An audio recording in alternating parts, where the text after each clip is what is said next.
กราบสวัสดีสบายดีพ่อแม่พี่น้องมื้อนี้พ่อๆก็บ่าวสมหมายเนาะ เสียงก็แหบๆเด้อพี่น้องเอ้ยโอ้โหหัวโดลงเลยพี่น้องว่าจะขึ้นได้บ่โอ้โห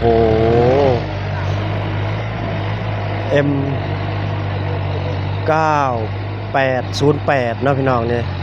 คูโบต้าของไทยเนาะพี่น้องแรงจริงเลยนี่บอกได้เลยว่าแรงจริงเนาะมันนี่ก็มาปรั๊บนาดินเนาะพี่น้องปรั๊บนาดินทมสะน้ำหอมเลยนี่ทมสะเนาะสะก็สะเป็นสะเก่าเนาะเป็นบ่อเก่าประมาณลึกประมาณ3 เมตรนะพี่น้อง2 เมตร3 เมตรเนาะนี่ก็พ่อเฒ่าได้เนี่ย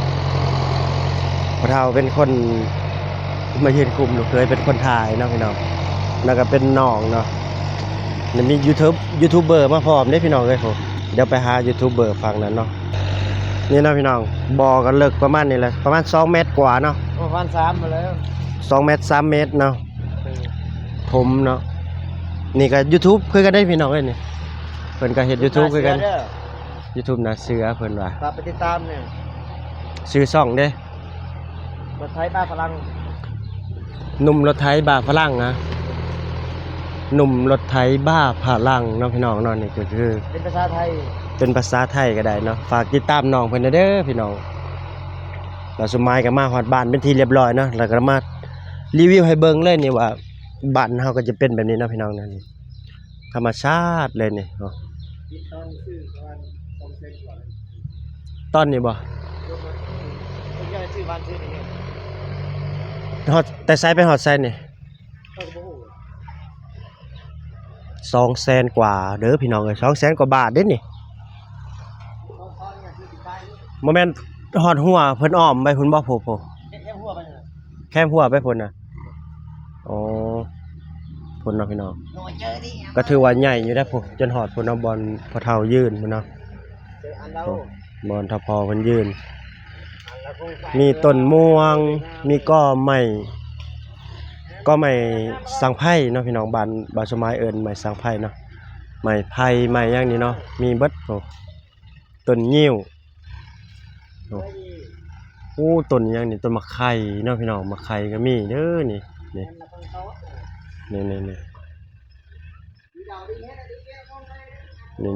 โอ้โหธรรมชาติเนาะพี่น้องแบบปลูกธรรมชาติเลยได้เนี่ยปลูกทิ่มปะทิ่มขวางไปเลยเนาะนี่เกิดมาก็แม่นกินได้เขาบ่เกิดก็บ่ได้กินเนาะพี่น้องนี่บ้านนอกก็พอปานนี่แหละเนาะพี่น้องนี่ก็จะเป็นรถไถอยู่ในเฮือนของแฟนบ่าวสมายเองเนาะนี่เพิ่นได้มาปรับหน้าดินแล้วก็ถมบ่อถมสระไปน้ำพร้อมมีต้นไม้ใหญ่เนี่ยต้นหมากบกเด้อฮะต้นหมากบกเนาะพี่น้องนี่ใหญ่มากนี่ถ้าติดตามรับชมนำกันอีกเนาะพี่น้องเนาะเดี๋ยวสิเป็นจังไดเนาะสิแล้วบ่มื้อนี้ถมเล็กน้อยบ้านนอกเฮาเพิ่นก็มาเบิ่งรถเบิ่งหยังเด้พี่น้องเอ้ยเนี่ยก็คือแบบว่าเห็นมาดุดเพิ่นก็มาเบิ่งเนาะเนี่ยเขาก็มาเบิ่งคือกันได้นี่นะตามภาษาเด็กบ้านนอกเนาะพี่น้องนะ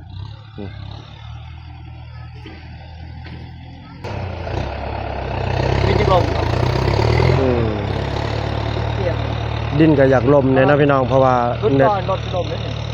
นื่องจากว่าฝนตก2 มื้อเรียนติดเนาะดินก็เลยบวมเนาะเนี่ยเจ้าบ่าวฝรั่งเนาะบ่าวฝรั่งไงซื้ออย่างนี้ M9808นะพี่น้องคูโบต้าเนาะเจ้าบ่าวฝรั่งแห้งเด้นี่กูเอาโพนลงว่ะกระโพนนี่พี่น้องสุดหล่อเลย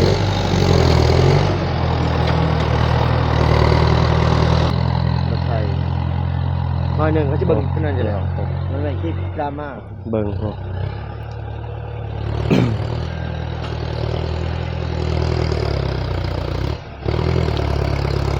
จะรอดไหมจะรอดไหมดินมันบวมมันเนาะ ตก โอ้เจ้าบ้าฝรั่งพี่น้อง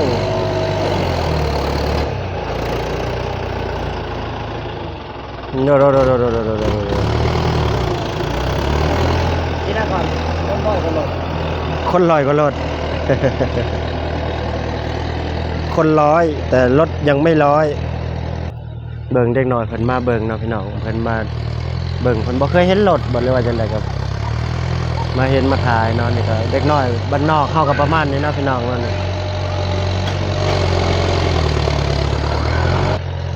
มื้อนี้สิแล้วอยู่ว่ามื้อนี้นี่ ก็แล้วเลย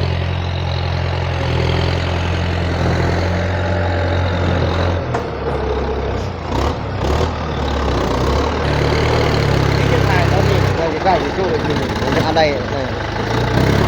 กำลังเบิ่งเลยถ่ายกันลมดินแล้วก็โอ้โห โอ้โหขึ้นไหมเนี่ยจะขึ้นไหมพี่น้องจะขึ้นไหม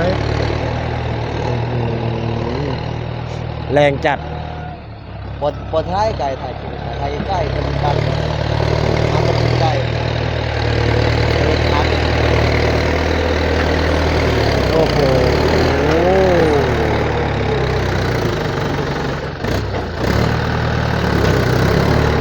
แรงเป็นแรงเลย